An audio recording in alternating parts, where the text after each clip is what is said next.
बरोबर आहे। हे लीगल पोझिशन अशा आहे की पोलीस स्टेशन एक पब्लिक प्लेस आहे आणि पोलीस स्टेशन एक पब्लिक प्लेस असताना आणि पोलीस अधिकारी कर्मचारी हे पब्लिक सर्व्हंट असताना ते त्यांचे कर्तव्य बजावत असताना त्यांचे व्हिडिओ रेकॉर्डिंग करण्यामध्ये कोणत्याही प्रकारचे बंदी नाही आहे।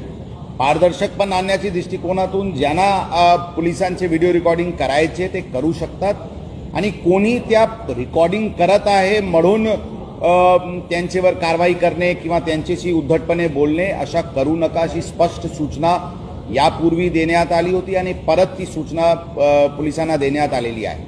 रस्त्यावर पण आम्ही काम करत असताना कोणी आमचे व्हिडिओ रेकॉर्डिंग करू शकतात, त्यामध्ये पण कोणत्याही प्रकारची बंदी नाही आहे। ही पण सूचना सर्व अधिकारी कर्मचारी यांना देण्यात आलेली आहे। फक्त महिला कर्मचारीचे पर्सनल डिग्निटीचे कोणत्याही प्रकारचे त्यांच्यावर आक्षेप येऊ नये एवढेच एक काळजी घ्यावा लागते। त्याचे व्यतिरिक्त आम्ही सर्व पब्लिक सर्व्हंट आहे, पब्लिक ऑफिसमध्ये बसत असताना किंवा पोलीस स्टेशनमध्ये काम करत असताना किंवा रस्त्यावर ड्युटी करत असताना कोणाचेही व्हिडिओ रेकॉर्डिंग करायची पूर्ण अधिकार आहे आणि ते व्हिडिओ रेकॉर्डिंग करू शकतात। त्यामध्ये आमचे अधिकारी कर्मचारी करून कोणत्याही प्रकारचे त्यांना अडचण आणण्याची काही प्रयोजन असायला नाही पाहिजे अशी स्पष्ट सूचना आम्ही आमच्या अधिकारी कर्मचाऱ्यांना दिलेली आहे।